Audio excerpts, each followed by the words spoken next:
오늘 우리가 읽은 본문도 성전에 올라가는 노래입니다. 하나님을 간절히 찾고 구하며 성전에 순례하는 성도들이 함께 부르는 노래이죠. 1절입니다. 여호와여, 내가 깊은 곳에서 주께 부르짖었나이다. 매일 성경 해설에 보면 깊은 곳은 구약 성경에서 바다를 언급할 때 사용하는 표현이라고 설명을 하고 있습니다. 우리가 깊은 곳에서 주께 부르짖은 이야기를 떠올려 보면 요나서가 생각이 나죠. 하나님의 말씀을 거역하고 멀리 도망가다가 하나님의 손에 붙잡혀 바다 깊은 곳에 빠지지 않습니까? 그때 하나님을 간절히 찾고 구할 때 하나님께서 요나를 보호해 주시고 또 살려 주셔서 그가 하나님의 사명을 감당하게 하셨습니다. 하나님은 그를 선택했고 그를 사용하시려고 했지만 그는 하나님의 뜻이 마음에 들지 않았고 고집을 부려서 하나님을 거역하고 하나님의 뜻과 반대되는 길로 가다가 깊은 곳에 빠질 수밖에 없었습니다. 하지만 그 깊은 곳이 하나님을 더욱 간절히 찾는 계기가 되었고 하나님은 깊은 곳에서 부르짖어 기도하는 요나의 기도를 들으시고 응답하셨습니다. 오늘 시인도 하나님께 부르짖어 기도하고 있습니다. 여호와여, 내가 깊은 곳에서 주께 부르짖었나이다. 2절에도 반복하죠. 주여, 내 소리를 들으시며 나의 부르짖는 소리에 귀를 기울이소서.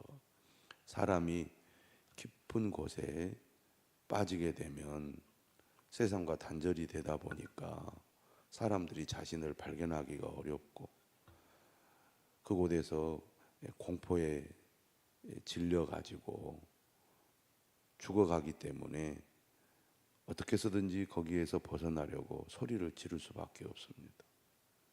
보이지도 않고 또 쉬 들리지도 않지만 그래도 자신의 위치를 알려서 어떻게 해서든지 그곳에서 벗어나고자 하는 그 본능적 발버둥이라고 하겠습니다. 깊은 곳에서 찾을 수 있는 분은 하나님밖에 없었던 것이죠. 오늘 우리도 그러한 상황에 처할 때가 있습니다. 매일 성경 이렇게 얘기해요. 시인은 바다 밑바닥에 가라앉은 것 같은 심각한 위기를 만났습니다. 그러나 그 순간 그 상황에서도 하나님이 자신의 목소리를 들으실 것을 믿고 기도합니다.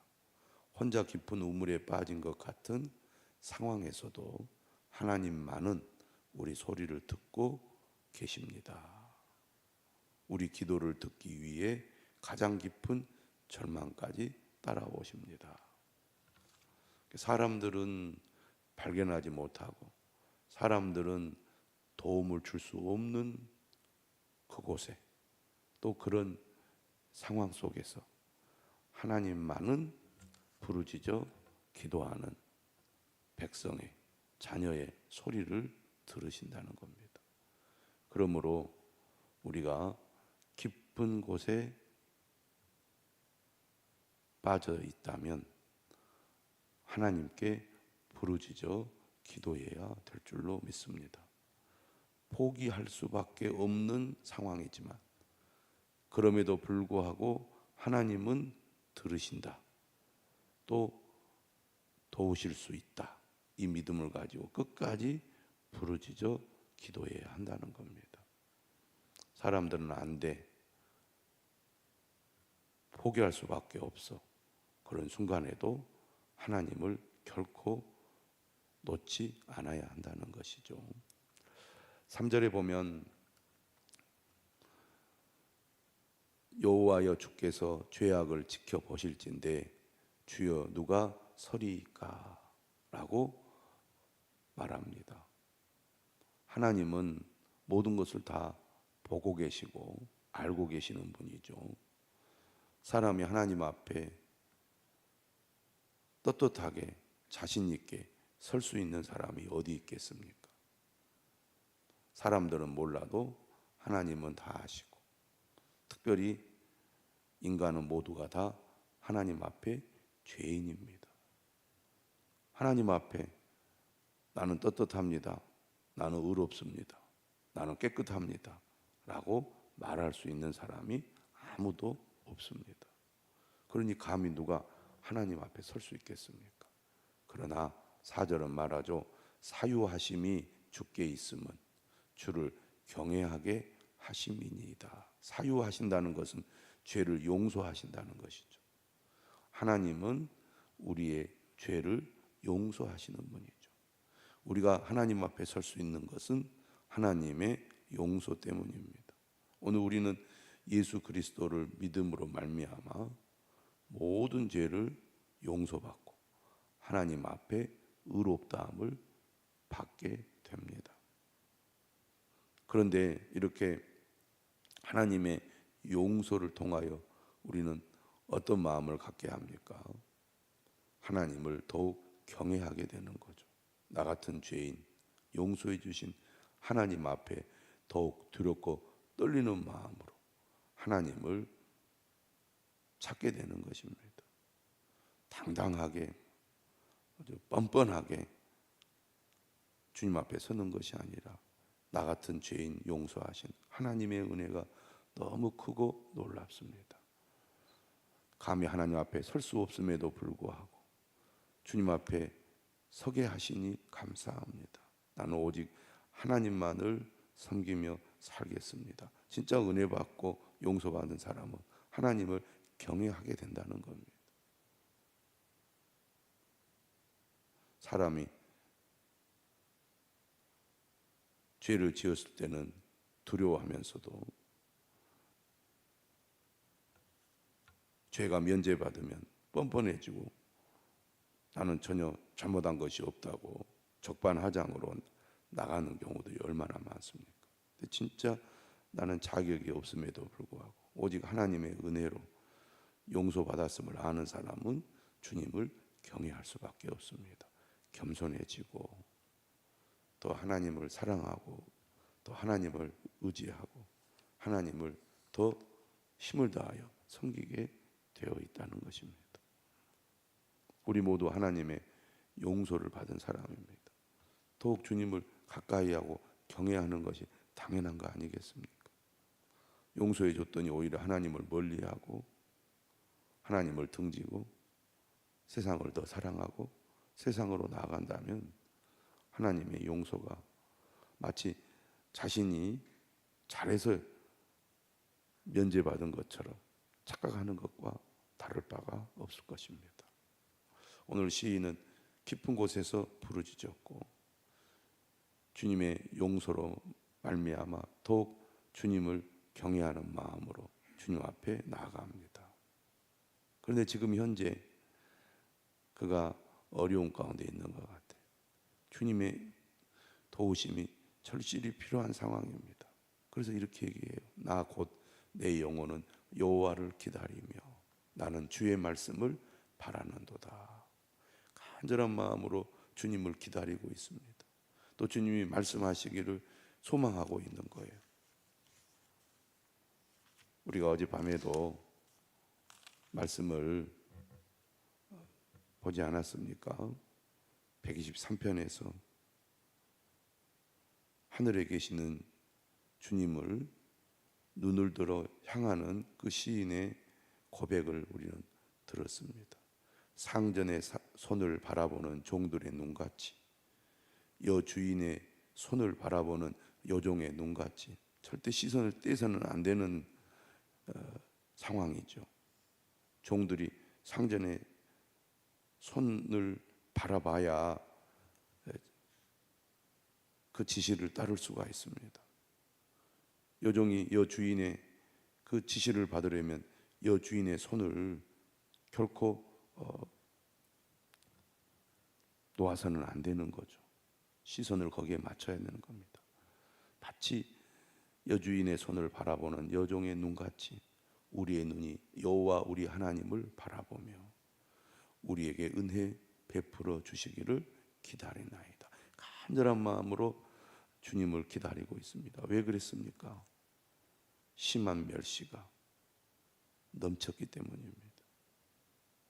안일한 자의 조소와 교만한 자의 멸시가 이들의 영혼에 넘쳤기 때문이죠. 조그마한 어려움은 그래도 견딜만 한데 넘치도록 심한 멸시와 조소가 견딜 수 없게 만든 겁니다. 사람으로 인하여 겪는 고통이 얼마나 큽니까? 근데 자신의 힘으로 해결할 수가 없으니까 하나님만을 온전히 바라보는 겁니다. 하나님 제발 도와주세요. 은혜를 베푸시고 은혜를 베푸세요 라고 간절히 주님을 찾고 있는 겁니다. 그런데 오늘 시편 130편은 이렇게 얘기를 합니다. 파수꾼이 아침을 기다림보다 내 영혼이 주를 더 기다리나니 참으로 파수꾼이 아침을 기다림보다 더하도다. 이런 경험이 여러분 있는 분들도 계실지 모르겠습니다. 남자분들은 군 생활을 통해서 이런 경험들을 하신 분들이 많이 있을 겁니다. 한밤중에 보초를 서서 밤새 아침이 되기를 그 기다리는 시간이 평소에 10분, 평소에 1시간, 평소에 몇 시간과는 비교가 안 되죠. 한밤중에 깜깜한 밤에서 보초를 서는데 아침이 정말 너무너무나 안 옵니다.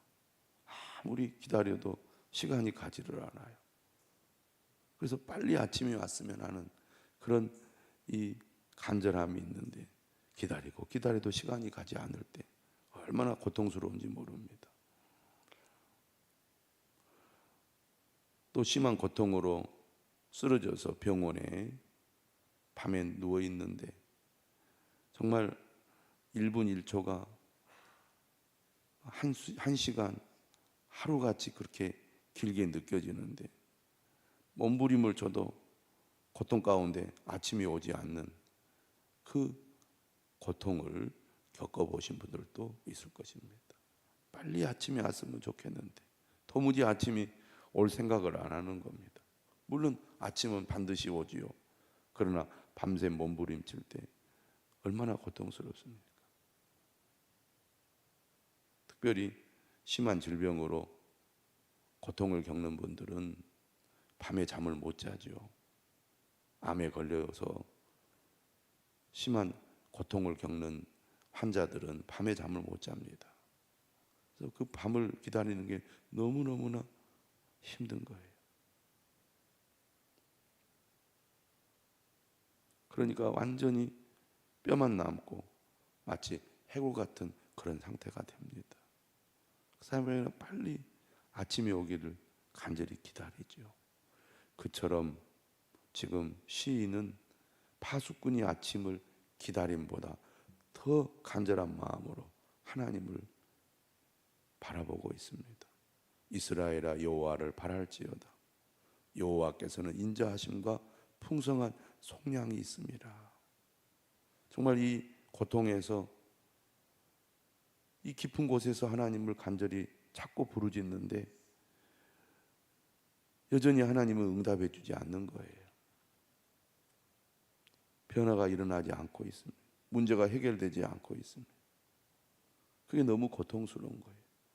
그럼에도 불구하고 인내하고 또 인내하고 또 인내하면서 아침이 오기를 기다리는 그 파수꾼처럼 하나님을 간절히 찾고 구하고 기다리고 있는 것입니다. 때로는 우리가 이러한 심정으로 또 이러한 상태에서 하나님을 찾아야 할 때가 있습니다. 또 그렇게 간절한 마음으로 우리가 하나님을 찾고 기도할 때 하나님은 반드시 은혜 주시고 응답해 주신다는 사실을 우리가 꼭 기억해야 될 줄로 믿습니다. 시편 131편은 다윗의 시 표제가 붙어 있습니다. 여호와여, 내 마음이 교만하지 아니하고 내 눈이 오만하지 아니하오며 내가 큰 일과 감당하지 못할 놀라운 일을 하려고 힘쓰지 아니하나이다. 이건 정말 시인의 결단이죠. 사람은 환경의 영향을 받습니다. 겸손한 사람도 갑자기 자신의 지위가 높아지면 교만해지는 거죠. 이 힘이 무섭습니다. 이걸 막기가 쉽지 않은 거예요. 근데 다윗은 정말 각고의 노력을 한 거죠. 우리도 하나님의 은혜 주시고 복 주실 때 다윗처럼 이러한 마음가짐 또 이러한 결단과 노력을 기울여야 될 것입니다. 진짜 안 된 사람은 더 거들먹거리지만 그러나 좀 속이 있는 사람은 겉으로는 그렇게 말하거나 행동하지 않습니다. 근데 자기도 모르게 그게 몸에 배어버리고 자신도 느끼지 못하게 그런 사람이 돼버리는 것이 무서운 거죠. 그래서 이것은 늘 우리가 자신을 점검하고 돌아보지 않으면 나도 모르는 사이에 교만해지고 오만해져서 하나님을 거스르는 사람이 될 수가 있습니다. 다윗은 이것을 늘 항상 기억하고 잊지 않았던 거죠. 내 마음이 교만하지 아니하고 내 눈이 오만하지 아니하오며 내가 큰 일과 감당하지 못할 놀라운 일을 하려고 힘쓰지 아니하나이다. 사람이 정말 자신이 대단하다고 생각하면 더 큰 일을 나는 한 사람이고 할 수 있는 사람이고 해야 할 사람이라고 하면서 오버페이스 하게 되는 건데 다윗은 그럼에도 불구하고 나의 나된 것은 하나님의 은혜입니다. 바울의 심정처럼 그렇게 겸손한 마음으로 하나님을 의지한 겁니다. 그러면서 이렇게 얘기를 해요. 실로 내가 내 영혼으로 고요하고 평온하게 하기를 젖된 아이가 그의 어머니 품에 있음 같게 하였나니 내 영혼이 젖된 아이와 같도다. 얼마나 겸손합니까? 어마어마한 힘을 가지고 있는 왕이었지만 자신의 말 한마디면 모든 것을 할 수 있는 그런 위치에 있었지만 내 영혼이 젖된 아이와 같습니다. 이 겸손함, 그 겸손함을 잃지 않았습니다. 우리도 마찬가지입니다. 은혜 주시고 복 주실수록 우리는 더 겸손한 사람이 되어야 합니다. 내 영혼이 젖된 아이와 같다는 것은 뭡니까? 젖된 아이는요, 자신의 힘으로 할 수 있는 게 아무것도 없어요. 세상에 던져놓으면 죽습니다. 나는 하나님 없이는 아무것도 할 수 없습니다. 나는 하나님 없이는 정말 살 수가 없는 자입니다. 그런 얘기죠. 그런 사람은 어떻게 합니까? 늘 하나님을 찾고 늘 하나님을 떠나지 않는 거죠. 늘 하나님이 나를 버리지 않도록 늘 하나님을 구합니다. 아이가 혼자 있으면 어떻게 합니까? 울지요. 엄마를 찾습니다.